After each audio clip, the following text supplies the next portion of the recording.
Hey everyone, and welcome back to another video. And in this video, I'm going to be going over what is buying power on Robinhood. So this video is going to be particularly useful for individuals who are wondering what buying power on Robinhood is. Now this video is also going to be short, sweet, and simple, guys. There's not going to be a lot of steps involved. But here we are on my Robinhood account, and as you can see, I have $89.31 of buying power.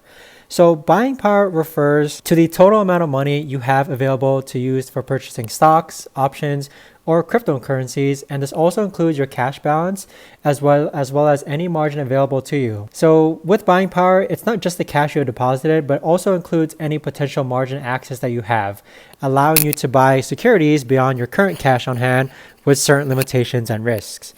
So with buying power, as you can see here, I have $89.31 of individual cash, and I can actually make it so that I can deposit more funds. And then when I deposit more funds, I do increase my buying power. If you actually look at here on Robinhood, buying power is basically the amount of money that you can use to make purchases on Robinhood. So you can buy stocks, ETF, options, or cryptocurrencies.